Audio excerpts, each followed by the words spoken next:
All right, this is Kevin McCain, Idaho Art Classes and Kevin McCain Studios, and we're going to be doing a little bit of a three-quarter portrait here and talk a little bit about the Loomis method, as we call it. In the Loomis method, you've heard a lot about. Grew out of Riley, which grew out of Bridgman, which grew from other traditions and things throughout the centuries. Loomis just was the one that wrote the book with his sort of little variation, and therefore he got that name.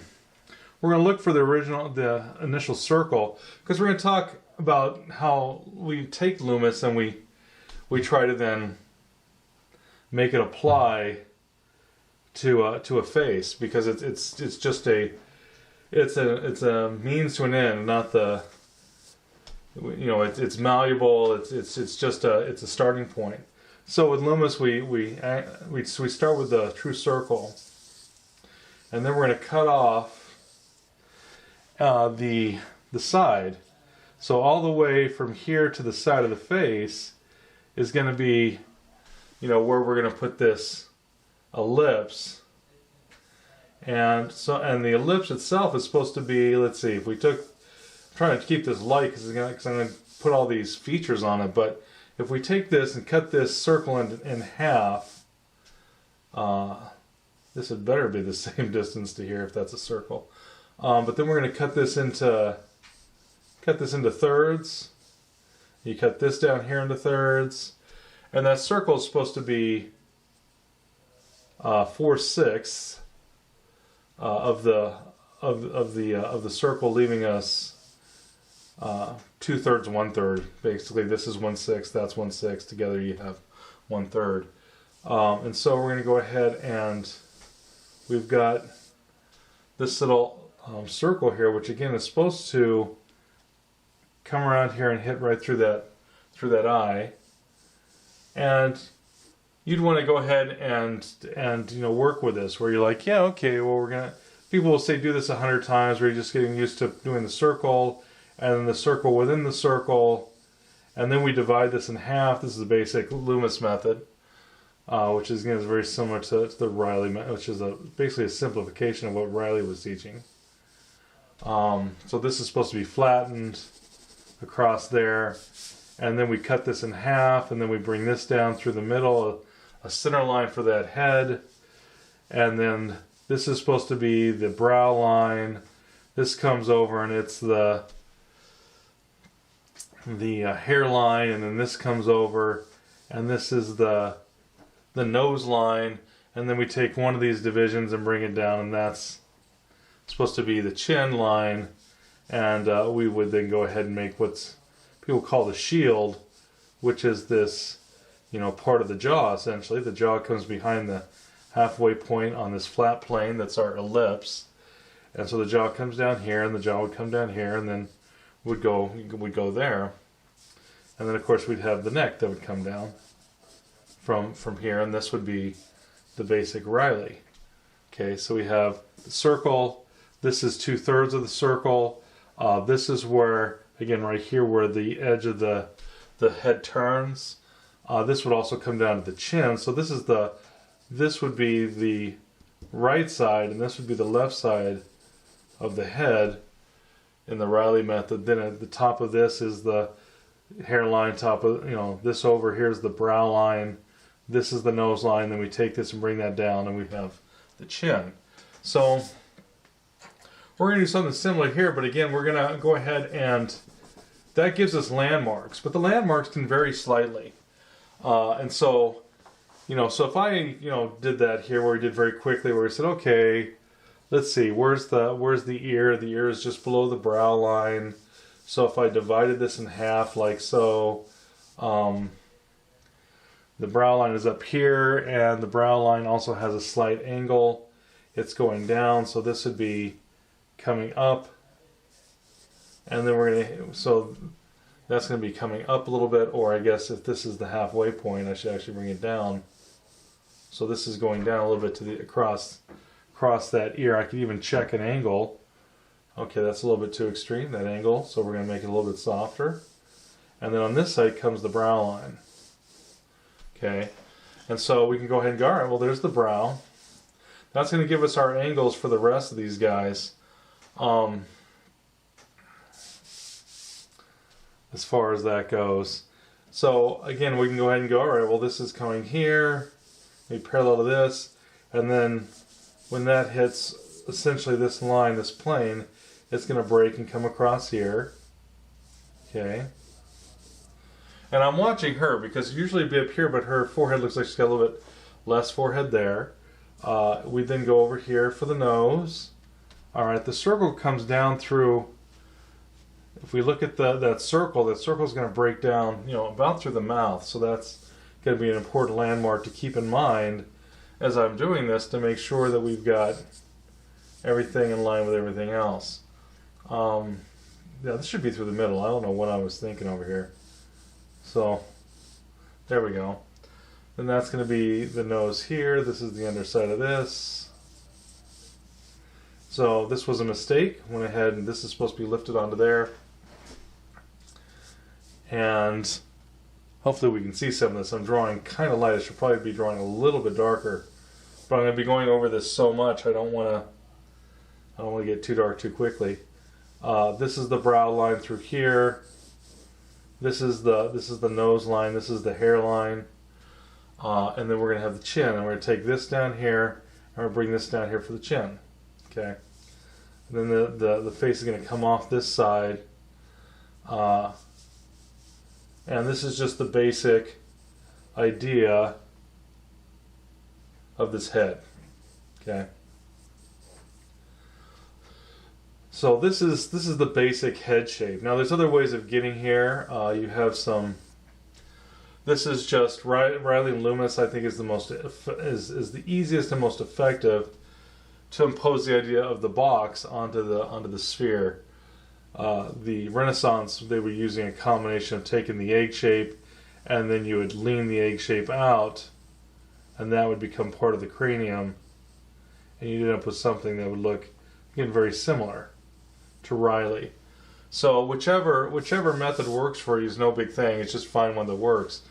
I'm going to look and I'm going to measure from here to the kind of the center of her nose to the end of to the end over here, and I'm going to try to make sure to ask myself, what is that? What is that? It's beyond the halfway point.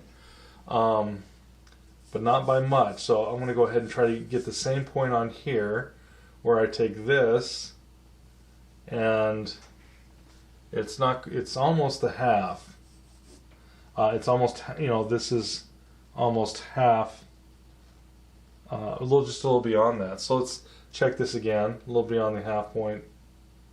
So I think we're going to do this. This will be the center line. So the center line is going to pass through there like that. So there's the center line, and this is without the projection of her nose. This is just supposed to be flat on the head. So I'm going to get that center line down.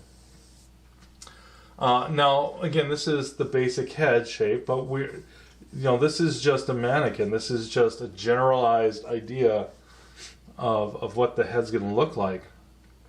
So we're going to look for some other proportions. I also want to remember this is the brow. Pardon me. And if we took the bottom of the eyes, where that hits from here to the nose, from there to the brow, it's just above the halfway point. So if I came and said, all right, this is that halfway point between the nose and the brow, and I think the chin is a little bit longer than from the nose to the brow. Let's check that. Well, not really. She's got more hair on her head, so she definitely has the shorter the hairline, which we already put here. That her hairline was a little shorter than these other guys.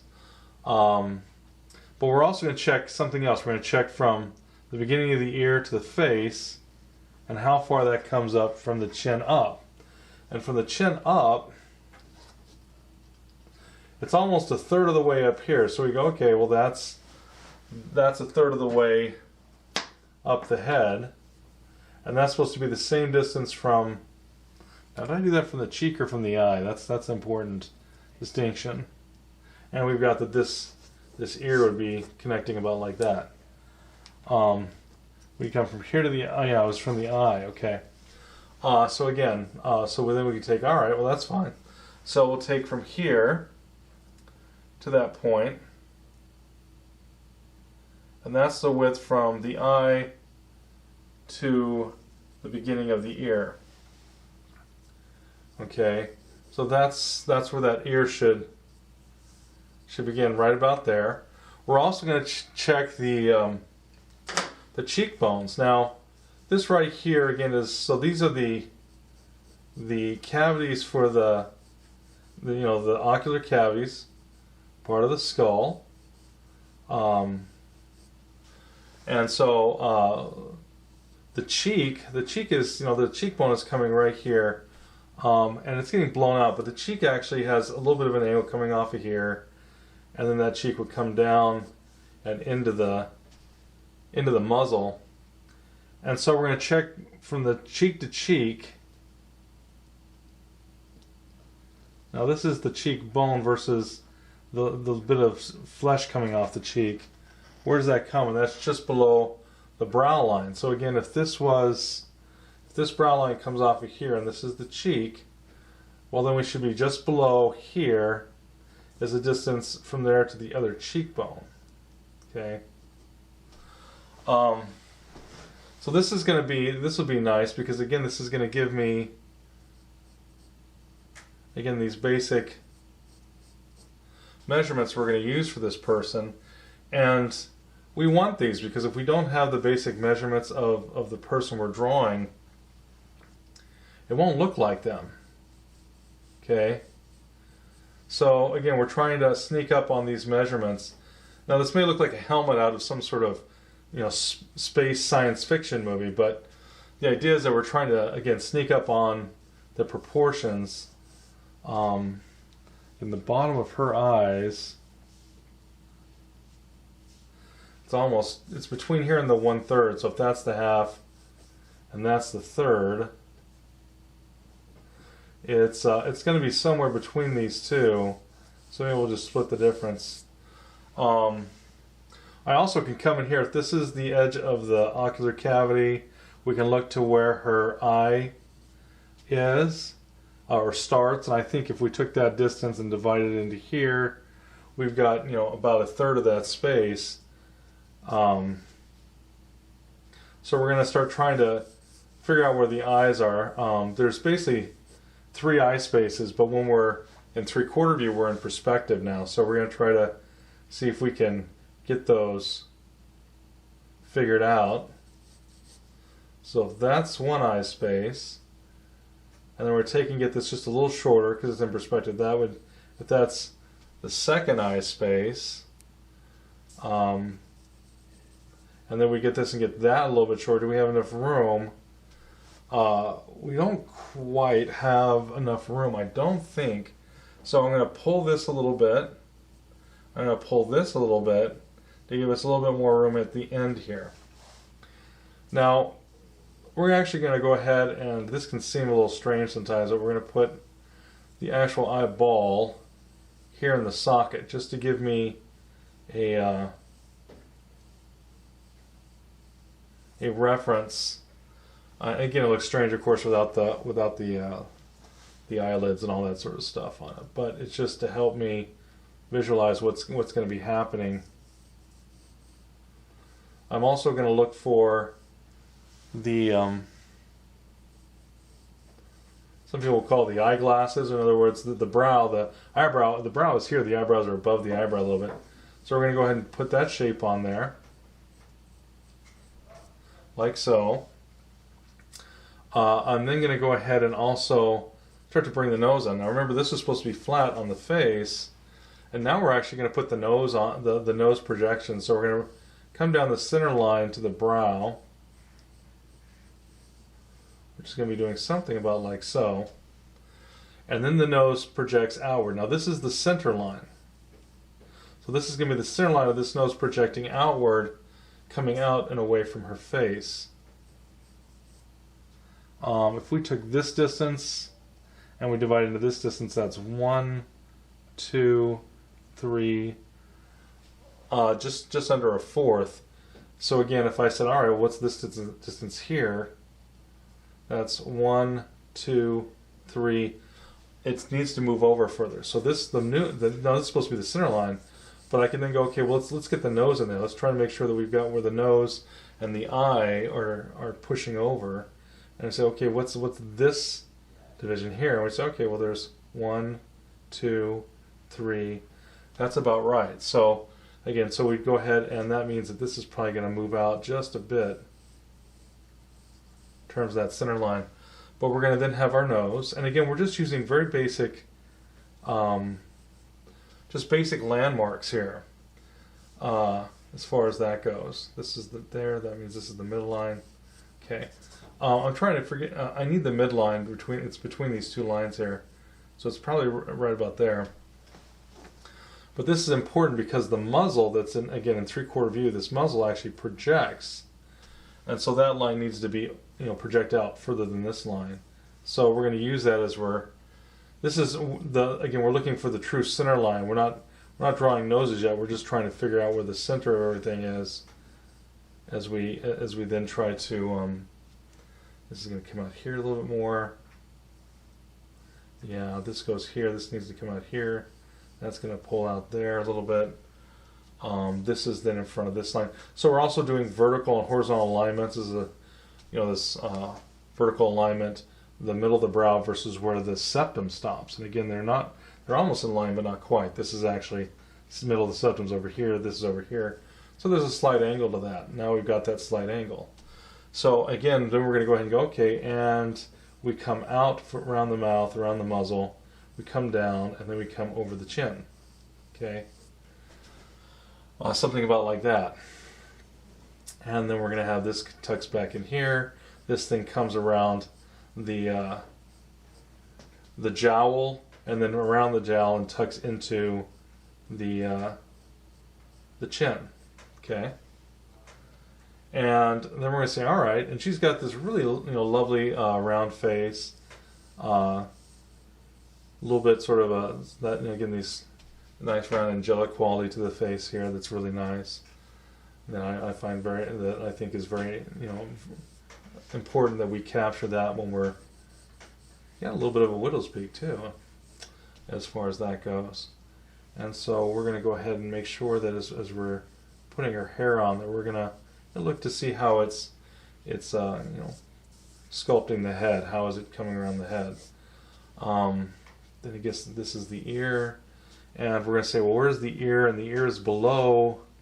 In fact, it's a lot lower. I'm surprised. She's got her mouth open, which is going to open the chin a little bit, drop the chin down a little bit.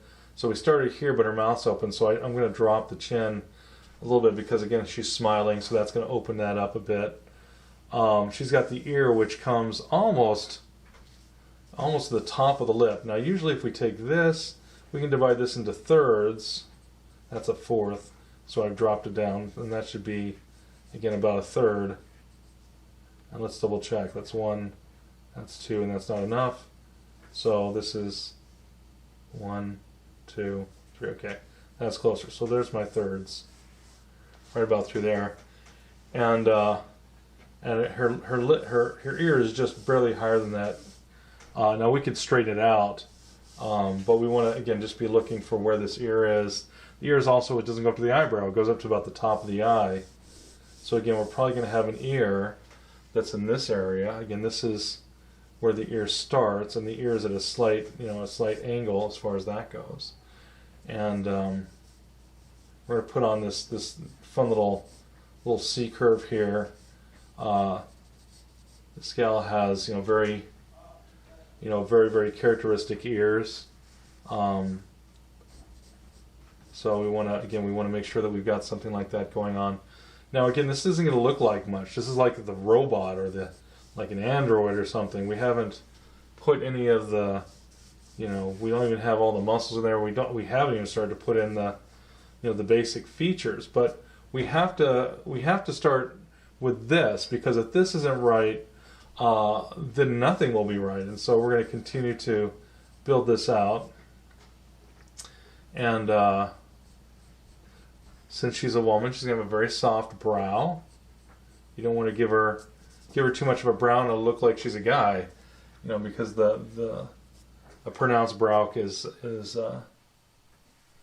something that you'll see on male skulls. It's part of the actual skeletal anatomy.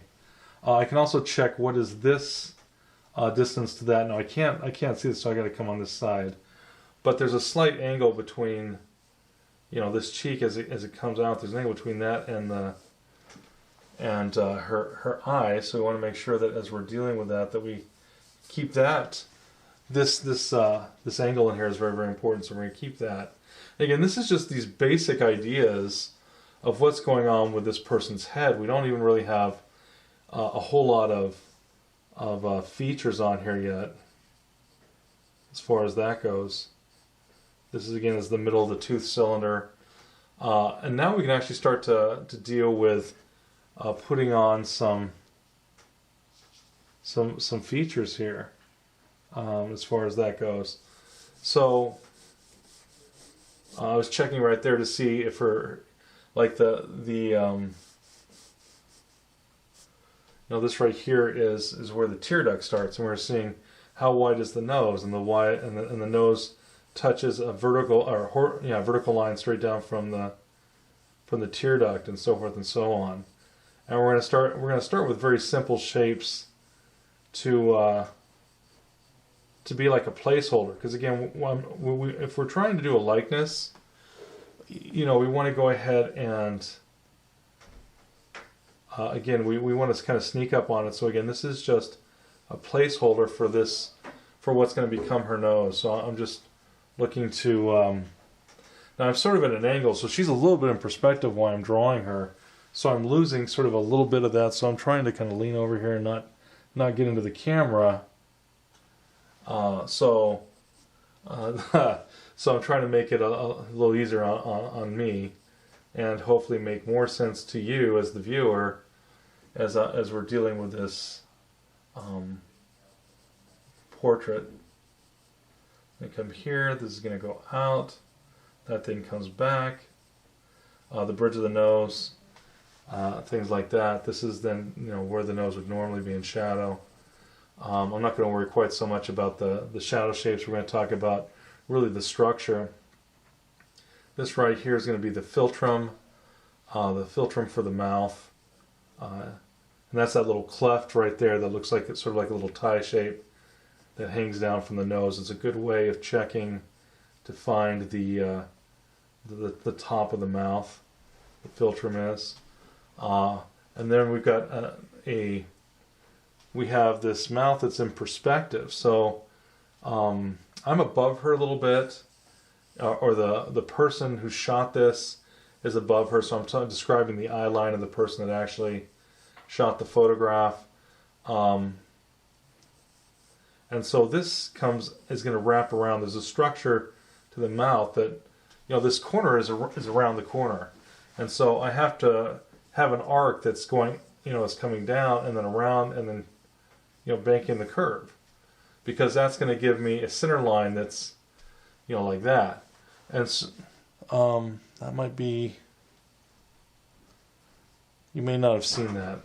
I'm just saying that, let me drop this down, that we have a mouth that's curving around, so we're going to have a center line over here, and the corner might be, you know, all the way around the other side from it. And so I want to be thinking about that as I'm drawing this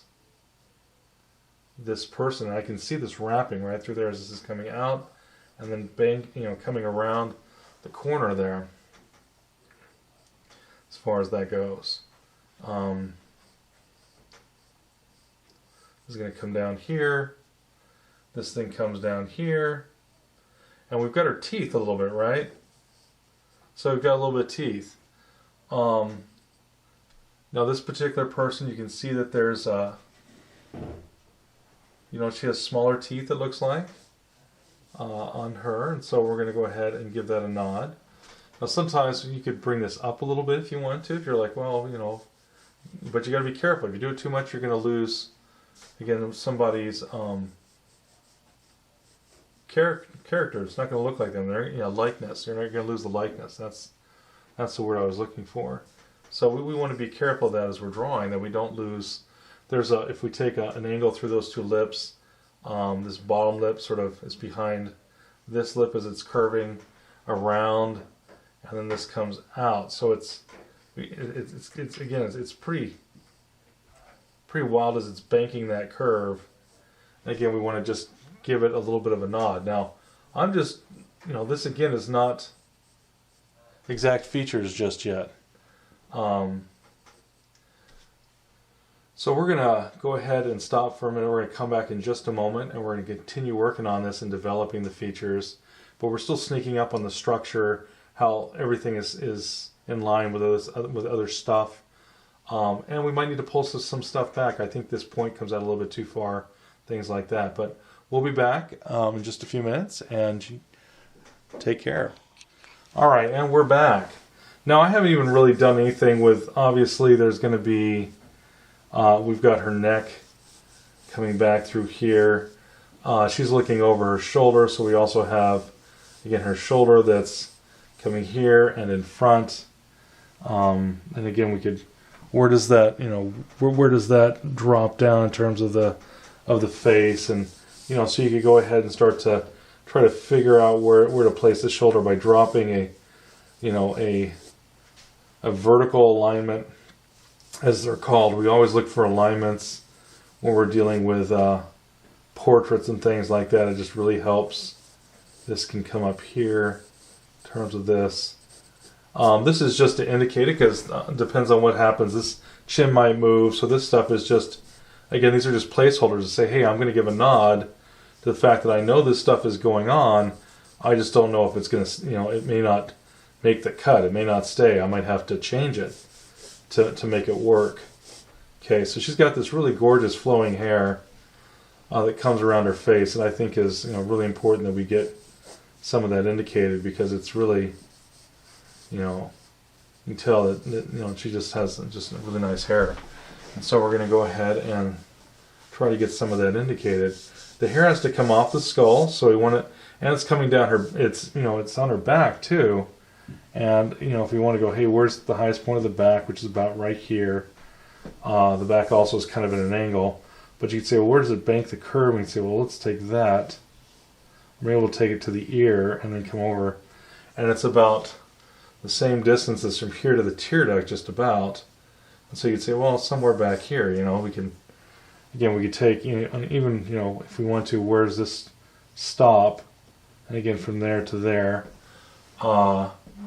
And so again, wait, where did I do that from? Yeah, there to there. So we could go ahead and say, all right, well, then the back would be, again, same thing over here. And, where does that come off? And again, we can get a better idea, a better sense of what's happening. This begins to bank the curve right through the chin through here. And you could even go, all right, well, there was a little bit, obviously, of the, if we got into here, the little bit of the neck, that'd be coming down. And then the neck would be, have the little bit of the trapezius coming down here. The rounding of the back and the shoulder blade. So you come over the shoulder and onto the shoulder blade and the back and all this good stuff. That's a little high though. It's looking too high. So again, let's go ahead and give this. So I'm trying to see kind of through the pose, as some people might call it, and try to get some of that indicated. I think this would be going here. This would probably be here. And then that's going to give us, an indication of what we're going to be doing. I'm just trying to think a little bit more about what's actually happening on this. And this is her hair coming down from there, and then this again has where this is changing angles just a little bit as this comes out. This, of course, if we took this to here and that to there, same distance. So again, that's going to be a good indicator of, again, is that, are we giving her enough hair? Because their hair has to grow off the skull, right? So yeah, we want to make sure that we give her enough hair. She wants to make her look good. She's got hair. Don't be afraid to put it on there. It's one of her lovely characteristics on her. and we want to give it a nod. So we're going to come over here. This then comes back as this hair, you know, is coming here and around and in front of that.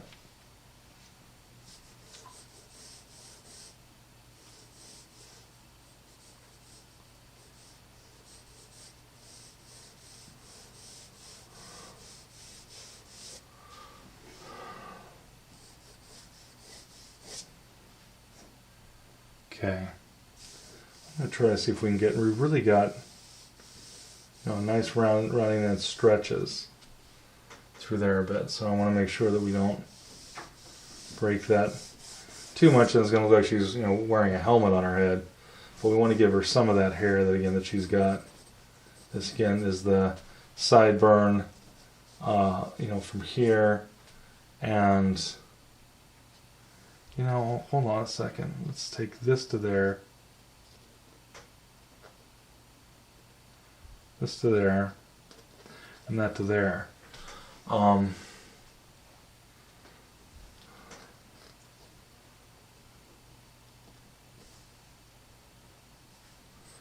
okay. I think I think this hair, this sideburn needs to come this way. I think the ear needs to move over just a bit. And I suspected that was the case, and I think that's going to be true. So, you know, we're just going to continue working on this. We're going to go ahead, and this is going to come up here. Again, this is going to come over and around here. This is then going to come up here, and then that is going to go into there. So we've got just a little bit of this, again, of this hair starting to show. And again, I don't want to give it too much. Don't want to give it too much just yet, or commit to it just yet, because we still have stuff that could change through the face. We really need to nail the face, because it doesn't matter if I nail the face, or if the face looks really, really good, or the hair looks really, really good, or something else, and then I don't have really don't have the likeness.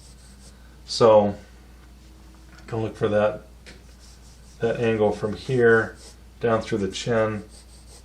And now we're actually going to start getting a little more committed to this stuff as we're working this. We're going to, you know, really start.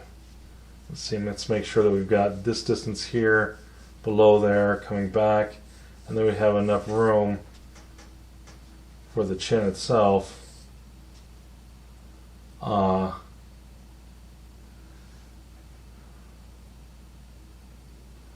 Yeah, let's take this distance here, and we're going to take the distance from here to the nose, and from there, and it's just above the eyebrow. So if we took this to there, and that to there, again, we're going to have a little bit of eyebrow through here. That should be fine. Let's go ahead and work with some of the features. Alright, so this chin comes back there, and this goes into there, and this is a little bit too angular. Okay, so let's actually get into the eyes a little bit. So again, we haven't dealt a lot with the eyes. I'm going to go ahead and, you know, sometimes with 3/4 views, the symmetry issue is something that can really, you know, haunt people. And so I like the whole idea of taking the eyes around a little bit as this turns and curves, so that we have the eye in the right place. We then say, all right, well, let's see, this is there and that's to there, and then we said, well, that's 2, that's almost 3, this is supposed to be the bottom of the eye. There's some really good artists that I know of that will talk about making sure that we have, you know, that you have the entire eye worked out. And again, we're still using these as symbols. I don't want to get, again, too committed too quickly onto this. This is going to include all the lid and the eye itself as we're dealing with it, and the bottom lid. And I'm trying to get it all into one, you know, one shape, so that I can check that shape and see if it's the correct shape. And then I'm going to start to break that down from there. And she's really got some very lovely eyes. We want to make sure that we give that, make sure that we note that as we're drawing, that she's got these sort of large eyes, very, very round eyes.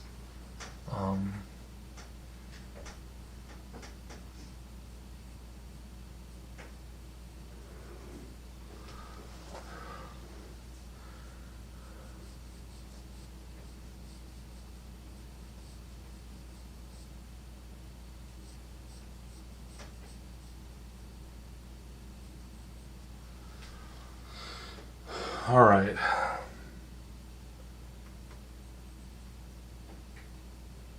And then we got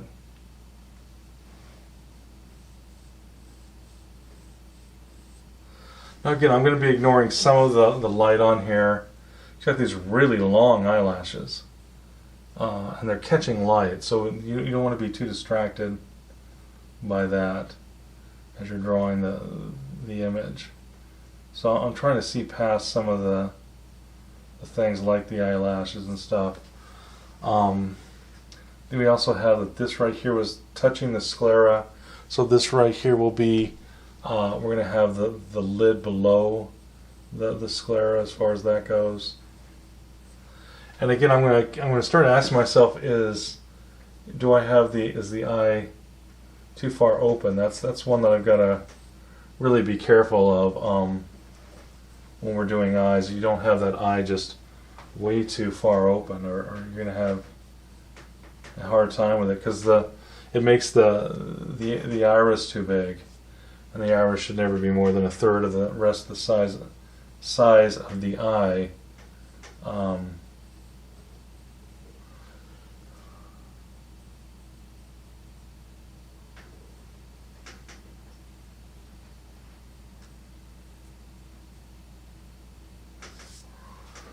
All right. We have the sclera in here. We can see very clearly where the little membrane beyond the tear duct is wrapping the eye, showing a bit of that eyeball. We have, again, we've got a little bit. Now you got to be careful with. She's got a lower lid, but if you hit it too hard, if you make the line too hard, it's going to look like she hasn't slept in 5 weeks. We certainly don't want her to look like she's sleep deprived, so I'm going to indicate that, but I'm not going to necessarily go nuts with it. And again, this is still, I haven't gotten so committed to this that I can't move it. I mean, that you want to make sure that you don't get so committed to any one part of this that until you're ready for it. I mean, once you're like, yeah, that's exactly where it goes, well then yeah, hit it hard. But I'm still, if this eye, I can't tell what that eye is going to look like against some other eye. So I need to leave this for now. And again, I'm going to go ahead and leave it as a shape, because I need to see how it looks in context with the other features. I'm already starting to feel that her face needs to be a little rounder. And so I think we're going to add, this was originally where the jaw was going to go, and if that's where the jaw is, well then again, if that's where the jaw is, well then we're going to end up right back there. The ear is going to go through there, and the ear is right in sort of in line through here, so my ear is going to move. But that's if my eyes don't move. So again, we're gonna start to put the other eye on here. This is the time to start to clean up some stuff if it's a little bit unclear. There's too many things here that start to get in the way. But we're going to look for this basic. Again, there's sort of an arch that happens. You don't want to arch it too much for her eyebrow. She'll start to look like she's the Wicked Witch of the West. And you certainly don't want that. That's rarely a look that anyone's going to thank you for if you give it to them. So you just want to make sure it doesn't come up too much. You're going to soften the curve and soften the point, so it doesn't look like, again, she's evil or something like that. You got to be very very careful that you don't want to give that look to to the person you're drawing. That's, again, never something that's going to get, they're never going to consider that to be flattering if you hand someone a portrait where they look that way. I'm just going to sort of indicate a little bit of the light, because she has a very prominent cheek that comes across here and then comes over here, and then she's got a very definite line through the musculature of her jowl, and some of the skin through there is really sculpts that part of the face out, which is nice. We're going to go ahead and bring some of this down here, and this is the smile lines that that she has. So this is a happy person because she's got these wonderful smile lines and no frown lines. So that's always good.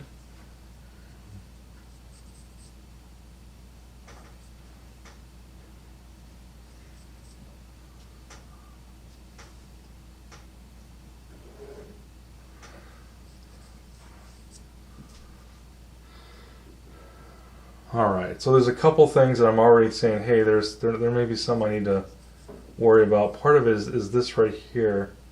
Has to have enough room to wrap and not touch the lip. But it's supposed to be, let's see, oh, it's towards the, let's see, where's that? No, it's too far out. I thought that was too far out. So that means the lip is probably going to be turning a little bit closer in. So I'm going to take this curve, trim some of that down, and we're going to go ahead and probably going to find out that we're going to thin down some of the nose too. I think the nose is just a little too prominent. It got pushed a little bit too far, I think, as far as that goes.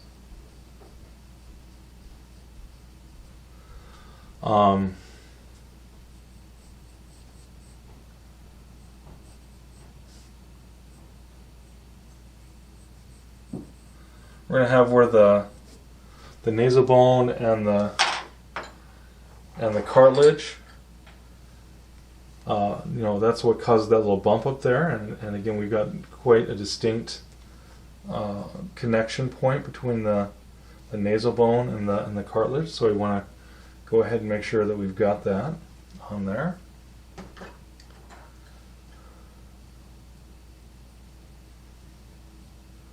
This little bump here, it bumps out because it's the cartilage attaching up onto that nasal bone.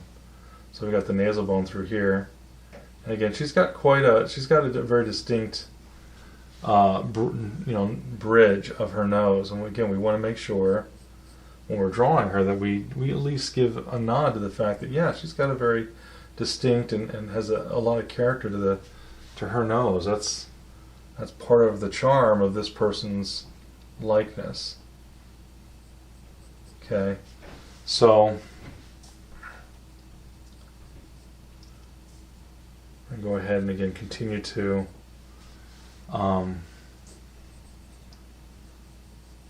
get this figured out. This goes here through the wing. This is the side of the nose. We then have, again, where we have this has, it's coming over here. This is very, very distinct. And this then comes over here. This is the side. Right through here is the side of the nose. I think this needs to project out a little bit further. I think that's better. And again, I continue to lean back so I can get further away and see the overall feeling of this person's face. I'm getting a little bit more confident about where her ear should be in relationship to the rest of the head. Alright, so we're going to continue to do that. We need to put her before we get any further, we certainly need to get her eye in there.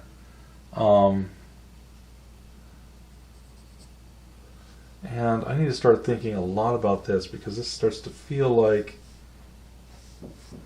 it's getting a little, like I think her eyebrow is a little too prominent. I think that was getting a little too prominent. I think it was getting a little bit too out of control. So we're gonna go ahead and do a little bit more with that. And again, I'm still thinking of just the planes of the basic planes of the face. This is the rounding of the forehead.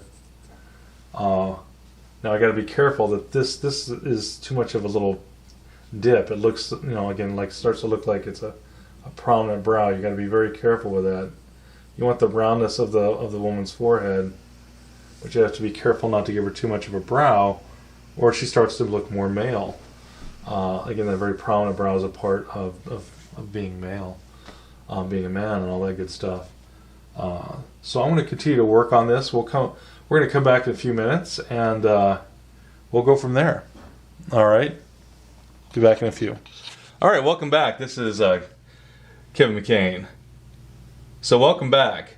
So we roughed in this face from in the beginning, and all I've been doing now is these are still. You can see that I've got a little bit more of the symbols of the features on the mouth and some of the eyes, but these are still just placeholders. I've really been sort of playing with this, moving things, stretching things, moving things down. So you don't want to sit there and spend lots of time trying to render until you actually have something anchored. So and you can probably see from the little robot what we've done, because we changed it up. So again, that Riley head is just a sort of a jumping off point. I found that by measuring from the ocular cavity to the ocular cavity, which is going to be here, I took that distance and said, well, how far does that come up the head? And so this was about the same distance as from the brow to the chin as between the ocular cavities. We then said, all right, well, the ear to the end of the cheek and the face at the top of the head are about the same distance. Before, from that previous image, this ear was into about here. The face was not round enough. It looked too skinny, too stretched. And so we ended up, by doing that measuring, just moving this out. All right, I was also checking the distance between the chin, again to the brow, chin to nose to brow, nose to brow, nose to hairline. Again, she's got more hair, so she's got a little bit of a shorter forehead distance. And then, so we want that. We wanted between the cheeks. Now, her cheek is in really high light, but I could, from drawing the skull, I know the cheekbone is right there.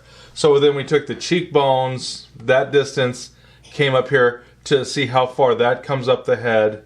I took the distance between the ocular cavity and the end of the eye. Now, the eye is actually has been moved too, so the eye is going to move over here as I'm drawing this. So these were my last little indications. This should be the tear duct. This should be the outside. There's a little mound here, right there, with the where the tear duct is. That's what that mark is. And I just kept sneaking up on it. I took this distance here to find out how many distances to the bridge of the nose. I then took this entire distance here through this ocular cavity. In other words, the eye hole for the skull, and checked that distance here versus this distance over there. I then checked this distance of how much I see this eye to where we start here. Again, we wanted to do all these little bits of measuring because, if that's where we lose it, is when we're off a bit. Now, we're actually trying to do a little bit more formal portraiture. This isn't a caricature. With caricatures, you have a little bit more leeway. You can go ahead and push things a little bit more and still achieve a likeness. They go about it slightly differently. We don't have the time to get into that, but they take distances and they begin to exaggerate them a little bit. Like, if we're like, well, it seems like she's got a little bit more chin here, we would exaggerate this, lengthen it a little bit, while this would stay the same. She's very, very round, so you make sure that you would even round the face even more. Just little stuff like that. And we certainly want to be doing that. We want to be thinking about, hey, how does this look, and how's that feel? So we do a little bit of that in portraiture. But in formal portraiture, we're actually really looking for the distances, because the distances are going to really be the exact likeness, not a slight distortion of a likeness, which is what caricatures are. They take what's there and they distort it even more. And if the person's really good, if they know what they're doing, it'll look very much like the person, even though they're distorting some of these different features. I found out that the nose was a little skinny by the time I got the eyes placed from doing all these different measurements from here to there, and then from here to where that goes, and then from where that to how far that is across. I got the eyes they're finally placed really, really quite well. I think the original jaw, or the chin, the cheek was originally here, so it's moved out, which makes her face feel rounder. It's just before I had this head, and I failed to correct it in the beginning, so we had a head that was more like this, which is a longer face. And now we've ended up with a head where we've essentially done, well, it didn't get shorter, actually went wider, but what we end up with is something that's much more, like this. Is what which makes her face look more round, right? This is now going to be, and we came through here. So again, we're going to have more round face. So that's all we've done. We went ahead and took something that was stretched, and by doing the measuring, we've got it, into sort of the proper proportions. And from here, we would just go ahead and do our drawing, because this is just the basic idea. This is the basic proportions of what's going on with this head. But I'm fairly satisfied with it. And now we can actually start to get in here and actually start to detail what's happening here on this head, as far as that goes. And I guess I should probably be doing a little bit of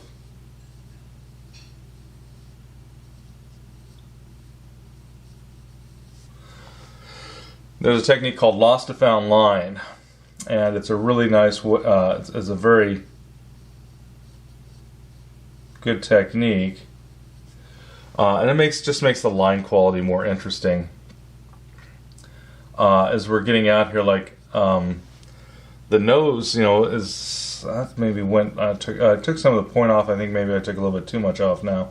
But again, now we're going to try to actually get the nose to do exactly what we want this nose to do.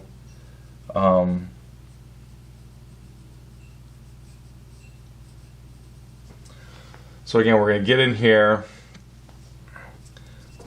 and this is going to be in shadow, so we can make this line just a little bit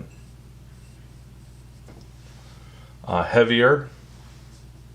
Indicate some of the structure. This is under here. This piece is called the septum, and she's got a very defined, very defined septum underneath her nose. And again, we want to make sure that we record that. We're going to go ahead and go through the nostril. Sometimes people, don't pay enough attention to some of the features. They're all like, it's all about the eyes, and there's, that's just not the case. I mean, you want the eyes to. It's not like we're ignoring the eyes, but it's what people get in the eyes, and they ignore everything else. And so you want to be looking at, go ahead and look at this person's nose. Maybe we're not used to really getting in there and diving into the shape of what somebody's nose is doing. But there's a lot of character in the nose, just as much in the nose and the mouth and the eyes and the ears. There is just as much information there, just as much of the person's character as there is through their eyes. And so don't ignore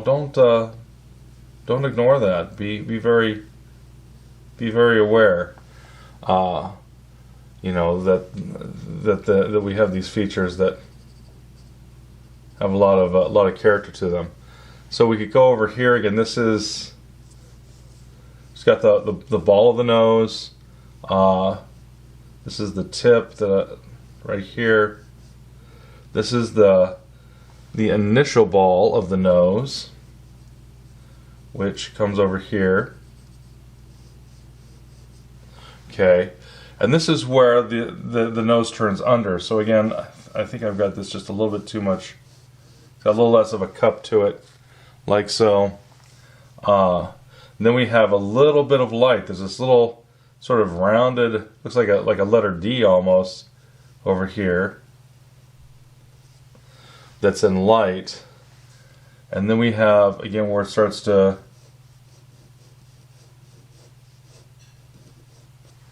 come across the nostril. Now, if I want to do some nice line work, I'm going to try to stay out of the way. Again, sometimes I lean in here too much, get in the way of that camera, and I certainly don't want to be doing that.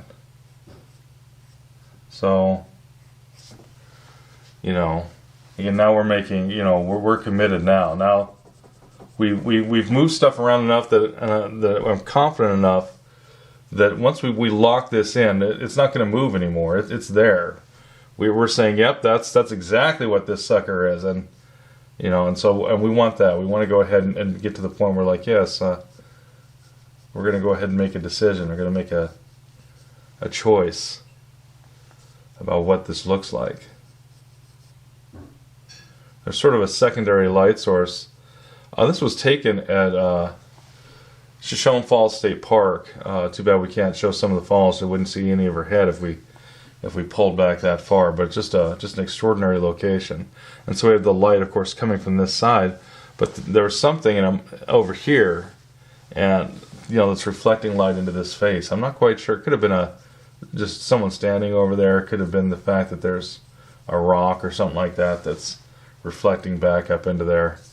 But that wasn't, you know, that's the way it was. That wasn't something that was invented on site. You know, it's not like we had a reflective card or something on her. That's just, and so it's really kind of cool. Again, I just such a wonderful, unexpected thing that was just there. And those are really fun when that happens. You're like, hey, yeah, isn't that great? I wish I'd planned it that way, but I'll take it anyways. So again, we're going to go ahead and, you know, now we're going to, so I've got some of the bits of the previous eye, and we can now see that this eye, because, you know, I'm not going to be using those older lines, it's going to look a little, until I get this, I've moved the eye over this way, so the eye used to be here, that used to be the tear duct, and now we're moving it over here, because it wasn't in the right place. Okay, so, and the eye used to stop, you know, again over here, and now we moved it over there. So again, so again now I'm really, again, we're to the point where I'm really quite confident where I'm putting the information, and that's a good thing for the drawing. It's a good thing for me as the artist to have. Again, get to the point where, like, yeah, I'm pretty sure that's what we've got. And that's where we can go ahead and start getting into this eye here. As far as that goes, we could even, you know, deal a little bit at this point.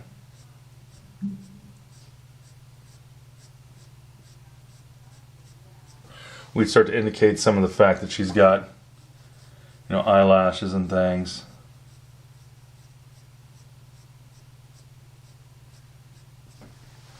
Alright, so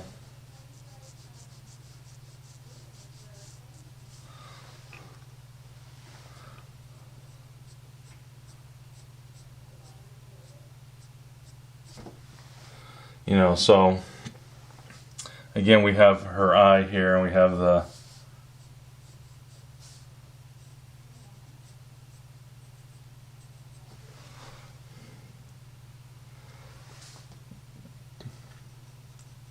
iris. We have the sclera, and we have, again, the pupil there.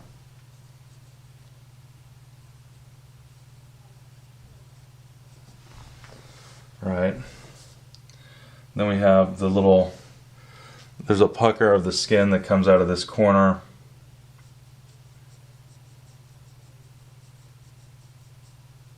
Like so. This thing comes up into the eyelid. Like so. That eyelid comes over here. Then it comes down a little bit. And then there's as it folds under. Alright, and so again we've got, you know, this is,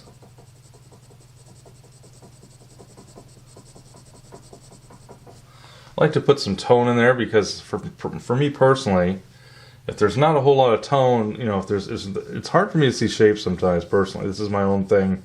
After drawing professionally for years, you kind of know, you know what you have to look out for. Your particular, you know, your particular not, you know, maybe weaknesses. I mean, there's, and lack of a better term, absolutely.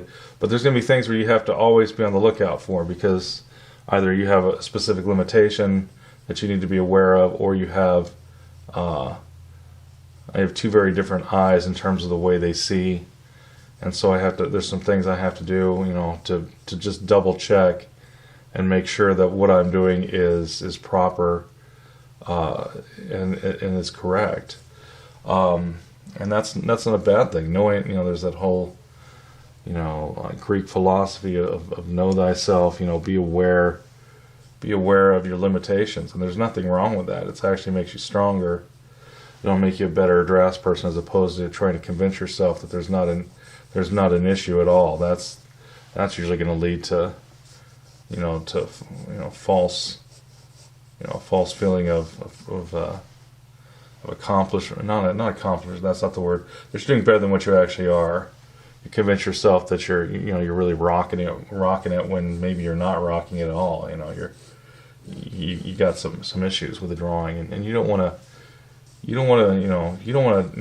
get to the point where you're talking yourself into how good it is. You want to be able to, okay, is that done there? You know, you want to be able to know where it's working, where it's not working, so that you can say, hey, this is what I like. This is what still needs. This is what still needs to be improved on this thing, so forth and so on. And again, there's nothing wrong with saying, hey, I could do better. Hey, I didn't do that as good as I wish I could. It needs to get better. I mean, there's nothing wrong with that. Sometimes we have a feeling that if we say that there's that issue, that somehow we've been defeated, and there's not. It's, the idea is that you want to know how to improve so you can make and continue to win, continue to improve, continue to level up. And that's what we want to do as we're drawing. We want to be able to level up. So I'm just going to go ahead and indicate some of the basic shadow shapes that we've got going on here on the face. So like this right here is the shadow versus the light. So I'm just going to go ahead and get a different one, since this is a Conte pencil, and the harder pencil can skip over the paper a little easier, or so it's sometimes a little harder to control when we're making tone.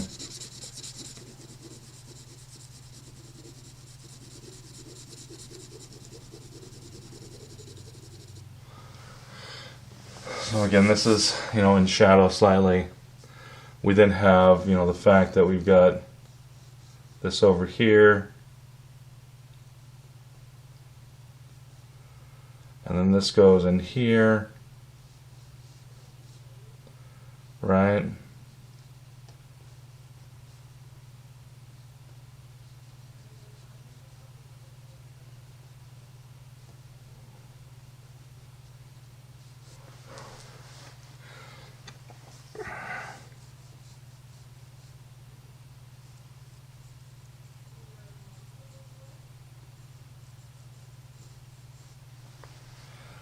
All right.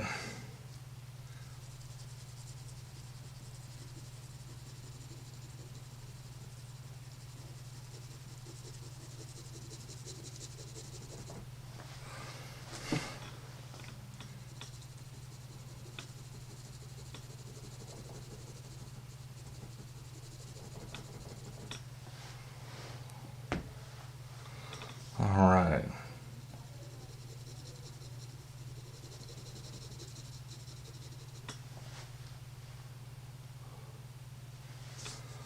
All right, so we got this little bit of reflected light there.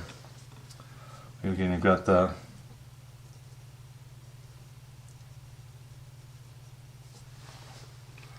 shadow shape here, the shadow wrapping around the eye.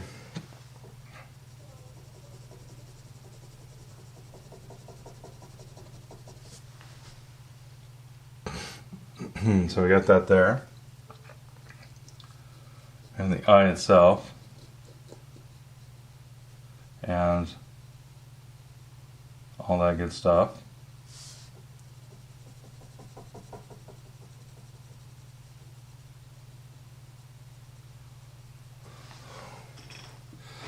Alright. Also got that this has a little bit, there's a little bit of reflected light, or half light almost, so that this is a little deeper shadow.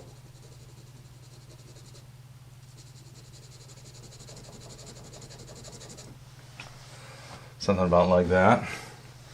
And of course the sclera is in shadow too, so sometimes we have that, and that's the white of the eye. We don't want to leave that. If it's white, it's going to just jump right out of there, and it's going to be, it's just going to be too much. So we want to make sure that we don't have.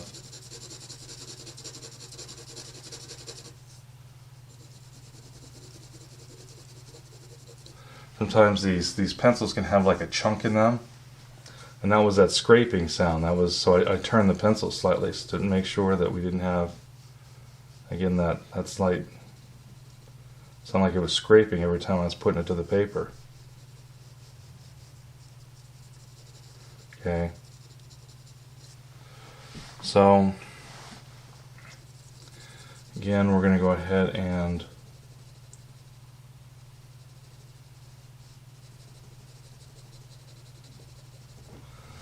get some of that in there.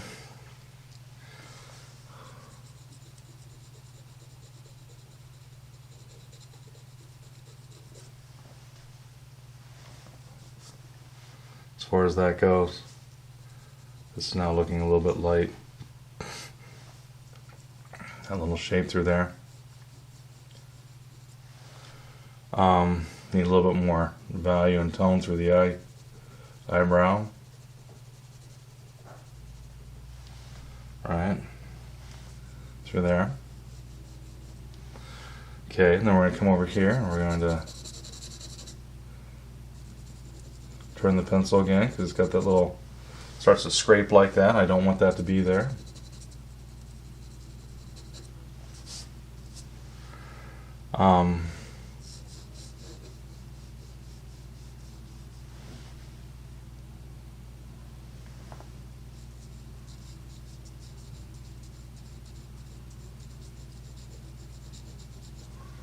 As far as that goes. Alright, so this is all, again, this is all in shadow.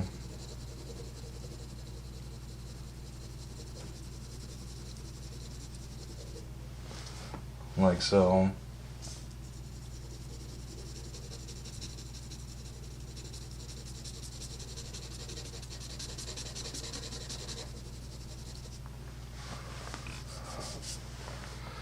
This paper's a little weird too. It's almost like, I didn't think I erased heavily on this, but it feels like something's, I must have, I mean there's no, unless sometimes you'll have where the paper pad itself has been kind of brutalized, just kind of rolls around your studio and gets thrown about, or just stuff stacked on it and thrown, and the pages scraped together, because I don't think this is the pencil. I think that, yeah, shoot, that's the paper. So we got some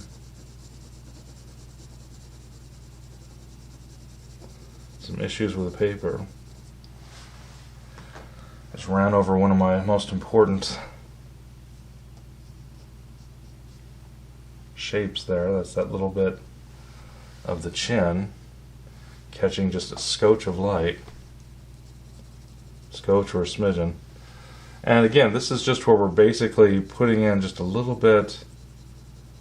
I'll bet it's the falls itself. Now I think about there's a big huge waterfall called Shoshone Falls that's taller than I believe it's 50 feet taller than Niagara. It's not as wide, but it's a little taller, and a pretty big falls.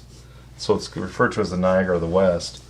But I'll bet, because there's a lot of light that hits that water, the white water of the falls, and that's probably what all that light's coming in from on the down here, is the fact that we're right next to the falls.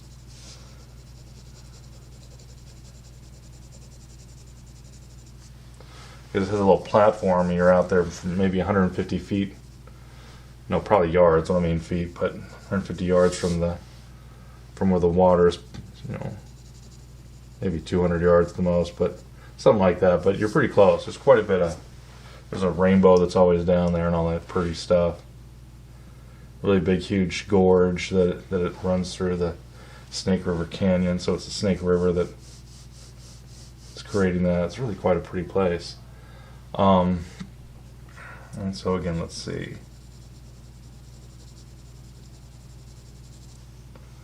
Let's see.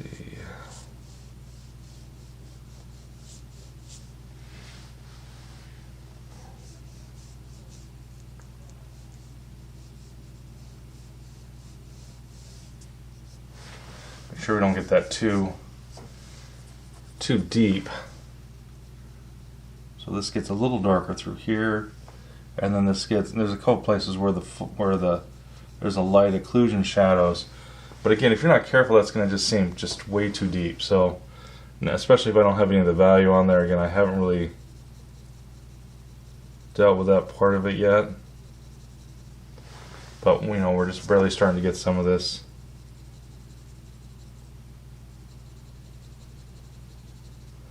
Some of this value here on this drawing. That's going to get a little piece of light that's hanging over there.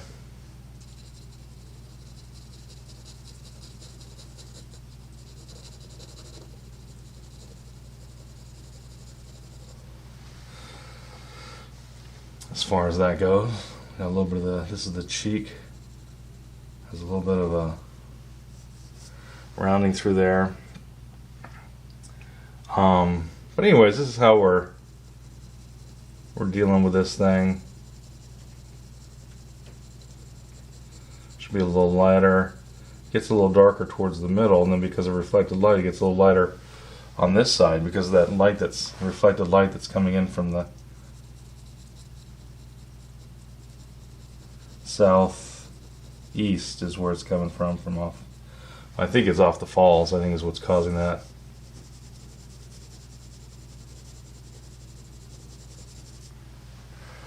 Let's see, so we've got over the chin through there.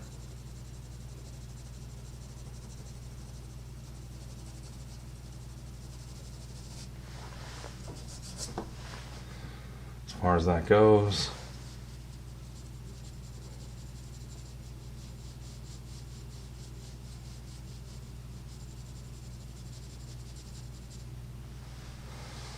Let's see.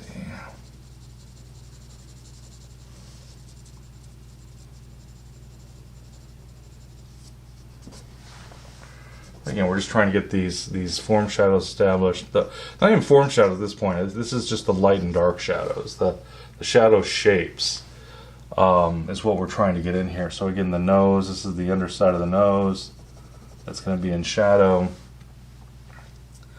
There's again a little bit of reflected light on the end of that nose.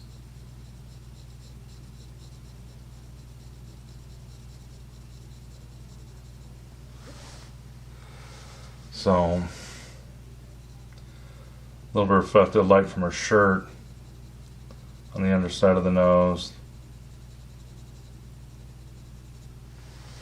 As far as that goes. Alright.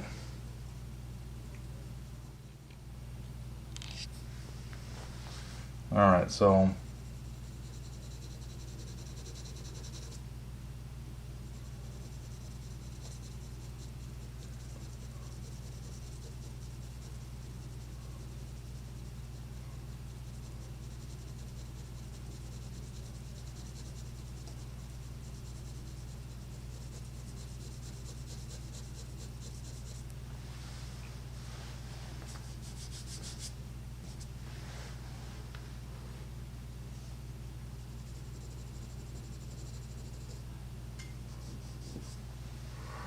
alright, and then right here we've got again this little bit of light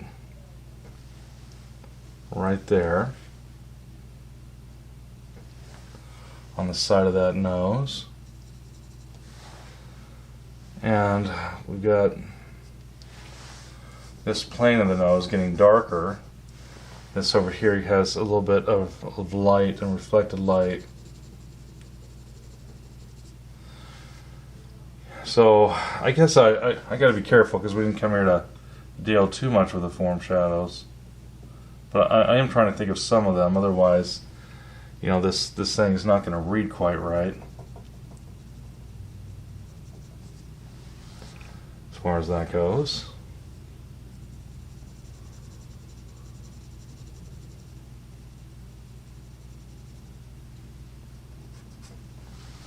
Right. Okay. And we're going to say, okay, well, there's a point at which the darks, you know, of the brow start to come across here too. And then this goes darker as this comes down into this part of the, particular part of the ocular cavity. So, getting a little bit, maybe a little too dark in here. So rubbing some of that off. I have to then pull back for my light once again. This then is, you know, pulling back for that, a bit of light right there, that little chunk, right? And then this is not in light. And all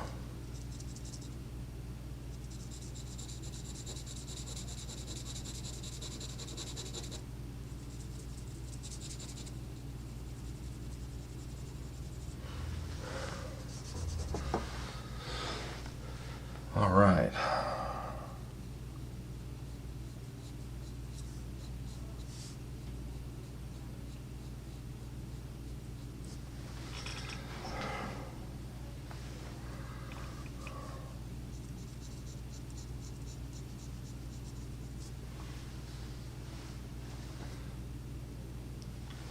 All right, now something like this should not be darker than any, you know, like where the nose is, especially not, you know, the nostril's going to be far darker than that.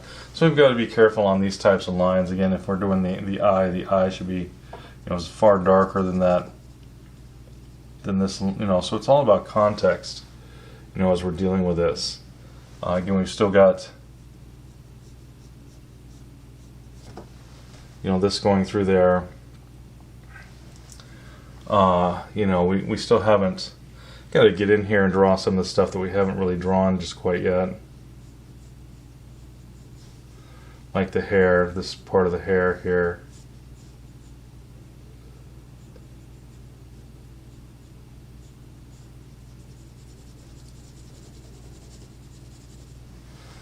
Like so.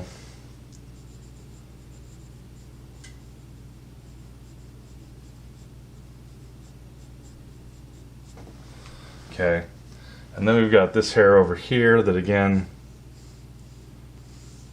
I come through here and come down. We've got this little piece of, you know, hair. So we've got, again, some of this overlap that we want to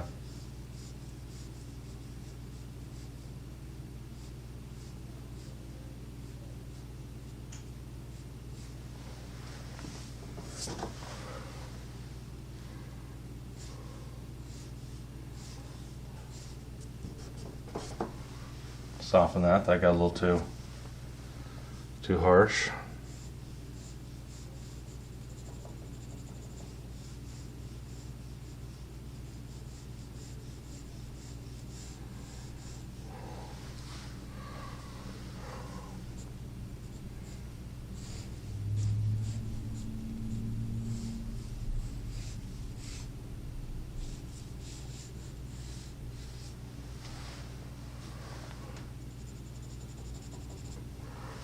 Right, we could even come in here and go, what's the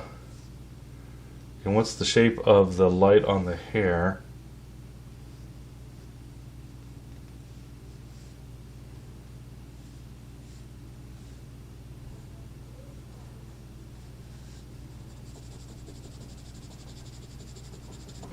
Right. And then there's a part of which this then, this is the deep, there's like a, you know, space between the hair that's pretty dark, and then this goes into, you know, this goes into light, and then this is in shadow down to about here, and then this goes into, you know, sort of into shadow over here, And we've also have the hair has some different color texture to it. Like there. So again, we can then go ahead and say, alright, well this is, you know, we're going to go ahead and start to put, again, this hair into,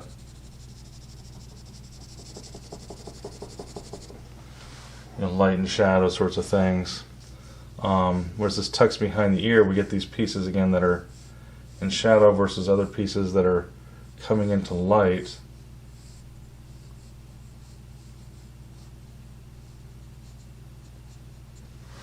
So, say that's my shadow shape versus the light shape. And then this is, there's a shadow that comes here and comes as this hair is coming around the head that's in shadow.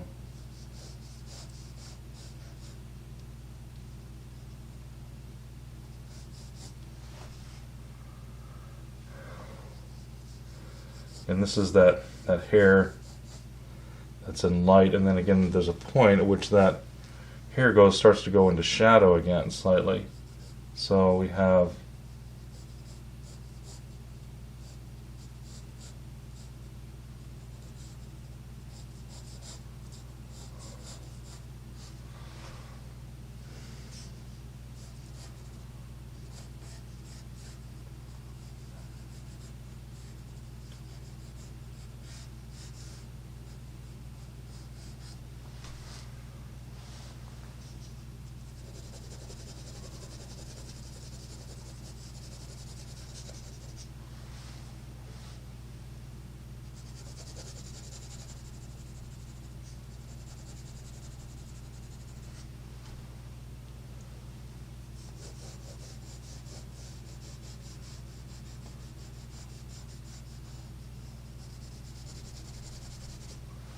right, we're saying trying to get this.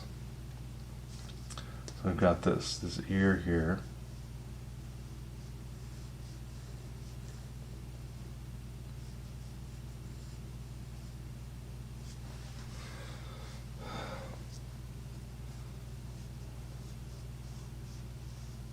That's right.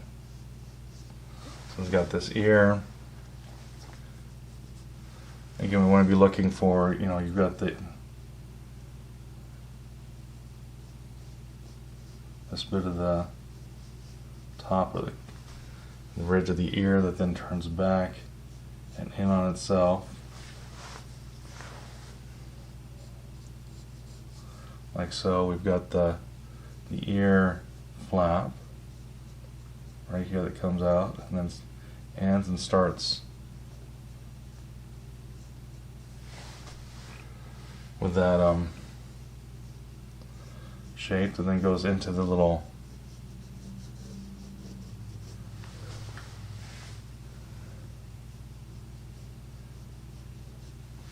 shape up here that looks like a little wrench.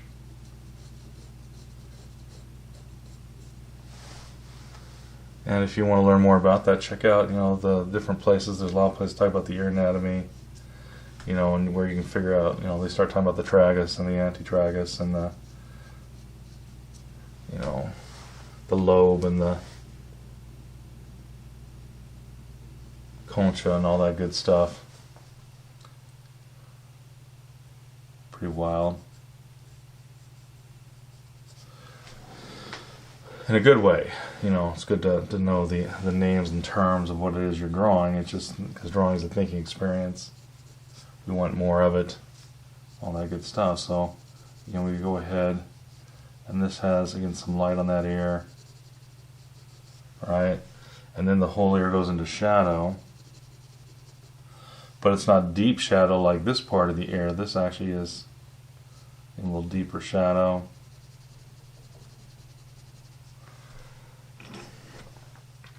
And we have to look for these forms turning, you know, because they're in perspective and all this other stuff, and we want that. We don't want to ignore that. That would be unwise to ignore the fact that we have these things that are happening. And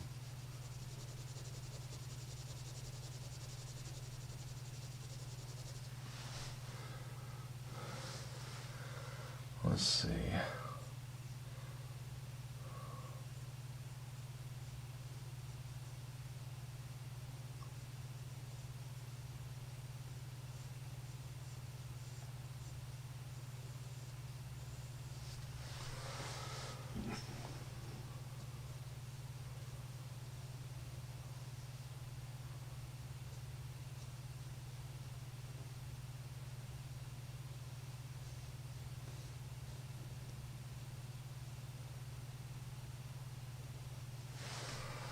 Alright, so we got the earring on there. Again, we've got this, we have the deep shadow where the hair is here.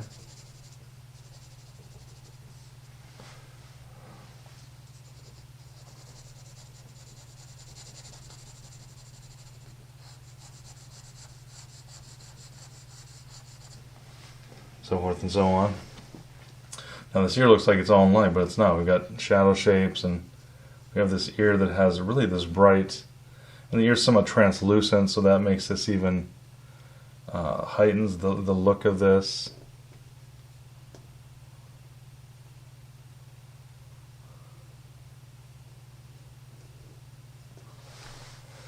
All right.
All right. So again, we're just, we're trying to get some of these some of the shadows that are on here. We get a little bit of, there's a little bit of some of the hair that's casting a shadow. Some of that might be the earring, it looks like, as well. It's casting a shadow onto the face down here. This, of course, is going to be getting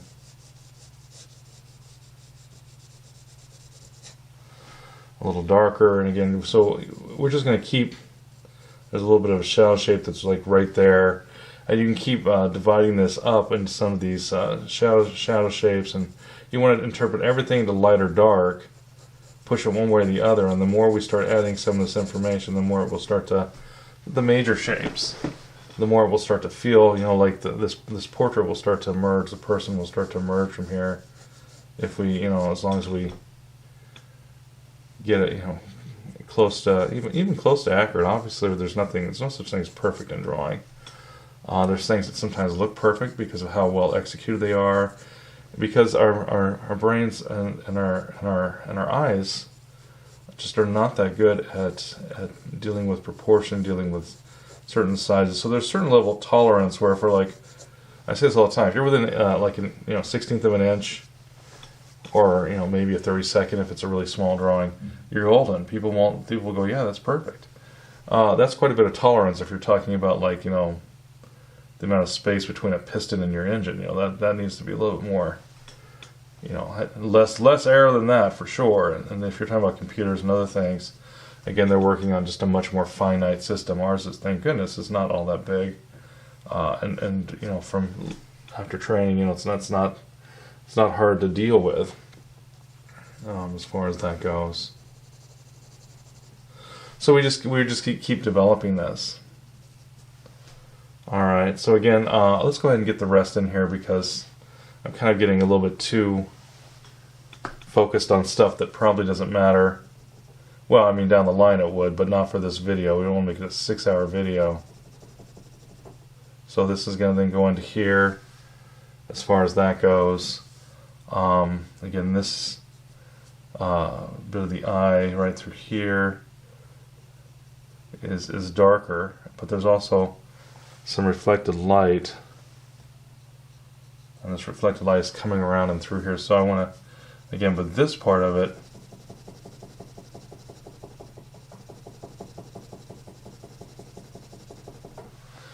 is darker. And that helps project the nose out.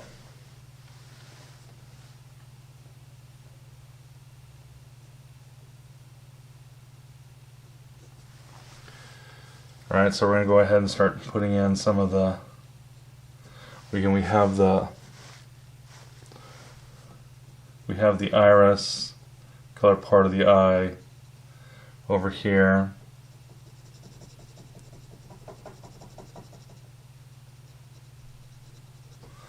Like so. We then have the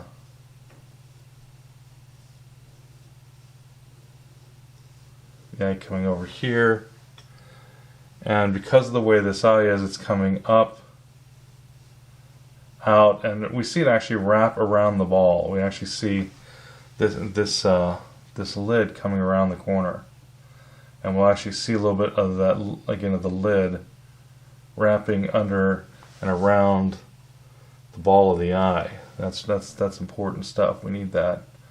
We then have, again, the fold between the lid and the fat, that's in here in the ocular cavity to pad around the eye, and of course the musculature and everything else, skin, all that good stuff that creates a structure that we instantly recognize as eyes, because it's one of the first things we look at with people. And in fact, that's why I came back here, because this whole thing is, there's a saying among portraiture artists and illustrators and things like that if you can't get the eyes, it's time to scrap and start over, because the eyes are that important. We spend a lot of time looking at people's eyes, and so we want to make sure that, again, we've got an eye that's correct. I think this eye is drifting a little bit. As far as that goes, it seems like it's coming over too far this way, which is going to go ahead and we're going to see very little of that eye over here as it's looking, at us over her shoulder. Again, I really like the pose. It's a very nice pose. Has a lot of personality. Has a lot of, it just looks good. The words are escaping me right now. Sometimes I don't multitask too well, but it's a fun little picture. It just says a whole lot about the person, their smile, the way they're looking, it just shows a lot of their personality. It's a really great shot. This is the kind of stuff that, where you do want a portrait that's going to be like, yeah, this actually says something about the person that I'm looking at.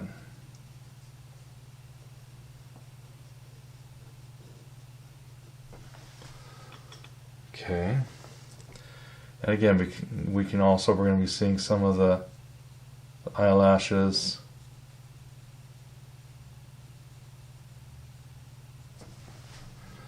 Going around the corner.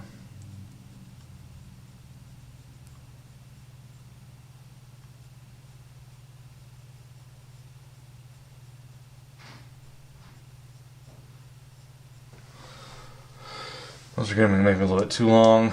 Looks like she's got eyelash extensions, so we don't want that going on. That would be that's a little too crazy. Because this isn't a Maybelline illustration, so we want to be careful with that. Or some sort of eyelash, it's not supposed to be an advertisement. All right. So again, we could get in here and just keep detailing the eye if we so chose, but I think there's enough here where you can go ahead and use the idea of the Riley head to then make this portrait. Again, we'd sit here and just keep again, we could put some of the lashes on this side as well. It looks strange that this, now her lashes are catching a lot of light, and instead of trying to nuance that, again, sometimes people will talk a lot about artistic prerogative. This is one of those times where you're taking a view of what's happening there, and you're going, I'm going to simplify it, because you can't read sort of the lashes very well that are catching light. And if I sat there and tried to detail it, I'd have to spend like 20, 30 hours on this portrait. If I was going to do, maybe even longer, if I was going to do like some hyper-realist thing, well then maybe I would do that. But even then you might go, oh, I don't know, I need to clarify it. Doesn't seem like there's a term called reading. In other words, it doesn't look right. That artists will talk about all the time. Oh, it doesn't read. It just doesn't read. Does it read? Does it read to you? And you want something to read. You want it to make, when you look and go, yeah, I know what that is. And sometimes when we look at photography, we think, oh, well, it must be right. And that's not true. As artists, we have to, as you continue, start to looking at stuff and going, well, that may be what the way it was, but that view looks wrong. And if you get perspective, or when you're drawing people and stuff like that, there's views that you can get where you're like, oh, that's the correct view. That's perfectly correct, and all the things that view should be doing, but it doesn't look right. Therefore, I'm not doing it. And that's where you really, where it starts to happen for you. Again, some of this starts to look a little too scratchy, so you go, is that part of the eyelash? And that's not supposed to be part of the eyelash. And so we don't want that to be confused or what have you. Again, we're obviously not going to take this to a complete finish, but we're trying to get some, just enough that we can go, okay, yeah, this is looking like a portrait. Again, this would be in light. There's some of this here that's, some of this that's sort of, darker hair that's coming back, and there's a spacing between the hairs. And there's so much of these spacing between these hairs that they start to read like some shadow versus light sorts of thing that's happening there. Again, this is all in light, but again, there's some spacing between here and some other things happening that, again, this starts to look like some shadow going on through there.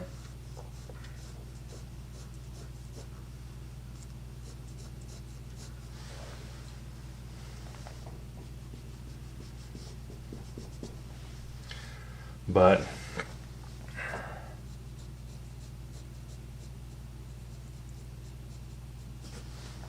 just enough to indicate what's happening there. And again, you'd continue to, of course, put value on this and continue to make this a wonderful drawing. I mean, it really has so much personality. I really enjoy this drawing. I think I might have to spend some time on it as far as that goes. Again, there's a little bit of the cheek here we haven't dealt with. Or here on this side. Sometimes people see a line, they just go, oh, there's a line. Well, actually, there's much more form shadowing. So, it's the form shadows that really are going to make this work. If you make stuff that looks too much like a line, it starts to look like sort of, engraved, carved line on there, and that's too heavy, that's too harsh. You want to be careful about that when you're drawing and painting or what have you.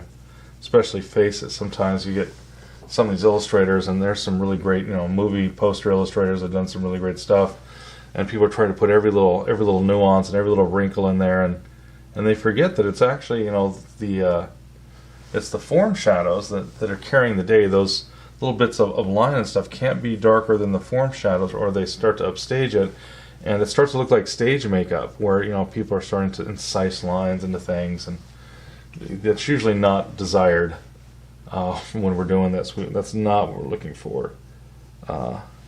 So again, if you think of the form shadows and what's the light, what's the shadow doing, you're going to have a much more accurate drawing or painting or what have you. All right, let's do the mouth. So the mouth is very, very expressive on this person. Again, lots of really, you can just from the picture, this is someone you'd want to spend the day with, don't you think? They just look like they're having a great time. They have a lovely smile. It's the kind of person you're like, yeah, I could spend an afternoon with this sort of person. And they look like that type of personality type. So again, as we're looking at people, we want to play that up. This smile of hers is really about. She's got such a warm smile. We don't want to play that down. That's really what gives this picture its life. It's all about the character of what's going on through the mouth, and that's good. As drawing this, we want to make sure we go, oh yeah, that really comes through. So again, when I was talking about, well, there's sometimes people don't think about, and we do look at the mouth more than sometimes we do the nose. They've tracked sort of people's eye movements And we usually look people in the eyes the most. And then I believe it's the mouth, and then it's the nose, and then the ear is way down there. But as an artist, we can't make it think like it's an afterthought. We have to look at everything equally, because, you know, again, if we look like something's ignored, or that we just sort of dialed it in, as the old saying used to go, meaning we're not trying our best to understand what we're looking at, people will know. It'll be very clear to them, oh look, they didn't care enough. Now there is a way, there's of course ways of doing that where we simplify it. Like you could have just that much information, tells you what the form is of that ear, but I haven't detailed it. Well, that's something else entirely. And artists do that all the time, where you'll leave things simpler, and other things you'll get in there and really detail a little bit more. And that's what we're going to want. And again, this should never be darker than this, because it's not as dark. I mean, there's more darks here than there are in there. Now, not everywhere, understand. There's going to be parts of these mouths that's going to get a little bit lighter, and other parts of the mouth that may not be. Or, you know, there's pigmentation to the mouth. There's all these nuances that are happening here. But we still want to give a nod to the fact that, you know, this cannot get darker than the features. You know, that's going to be, you know, again, if we're not careful, and that's why it's so hard to draw people sometimes that have been around, you know, a while and you know, have life experiences and have the, you know, the lines and the wrinkles and things to prove it. Well, you know, sometimes we get in there and you get too heavy with that stuff, and again, all of a sudden it starts to look like a bad, you know, makeup job or something, like someone hit that person's face with a Sharpie marker and just kept on writing or something. And that's not what we want. We have to keep them softer. And so that's all I'm trying to say, is you got to make sure that this does not get too harsh. Otherwise, we're in trouble. Now, again, I'm doing this with a Conte marker, so it's and it's actually a very, very soft Conte marker. So it's gonna be harder. It's a challenge to keep it on the lighter side. That I have to keep reminding myself, hey, that's going lighter, that's going darker, what have you. So again, there's a little pucker through here, a little muscle that we're going to go ahead and it's some people call it the bean, but it's basically just where the muscles gather and it tucks around the mouth there. We then have the pigmented part of this mouth coming out here like so, and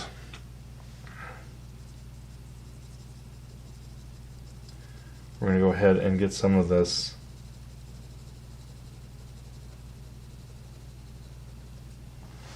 again, we have some pigmentation going on here.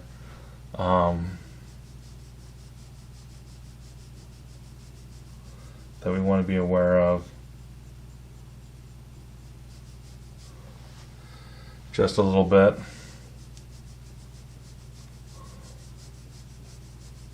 Right. Just a scotch.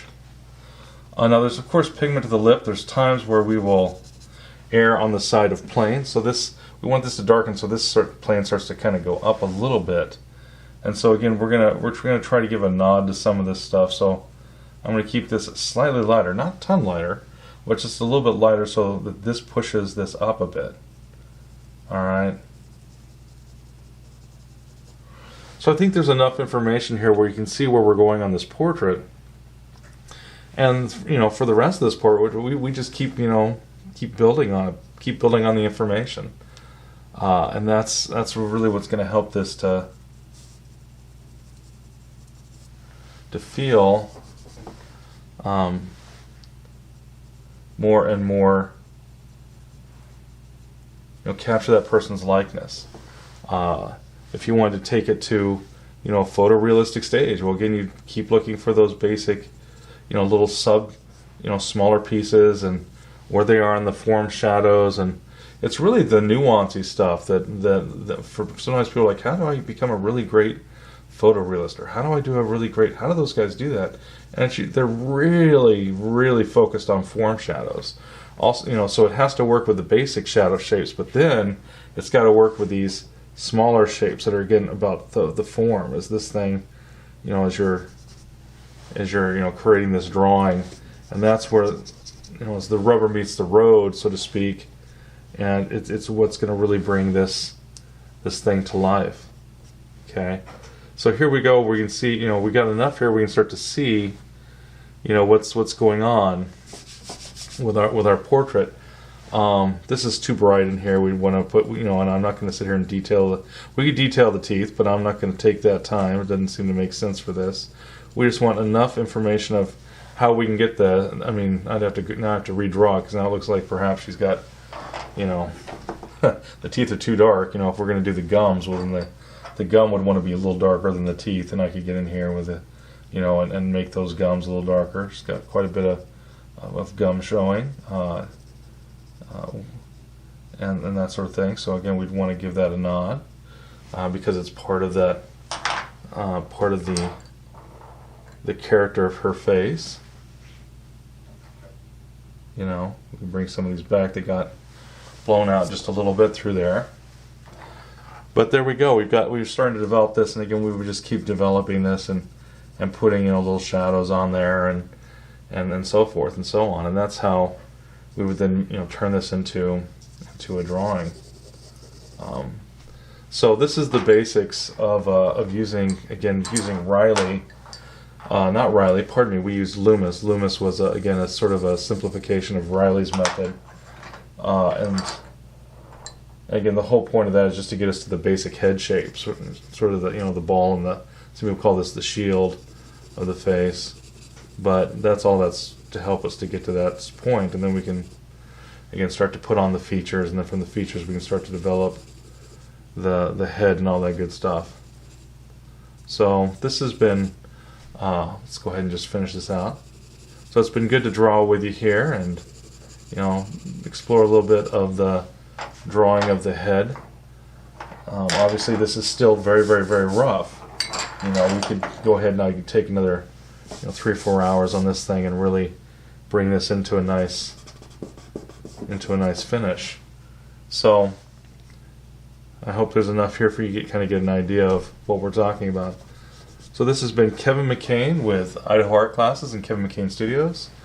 I hope you enjoyed this video, and that you go ahead and, you know, go home and or, you know, try this out at home and get a little more creative. You guys have yourselves a great day. Bye-bye.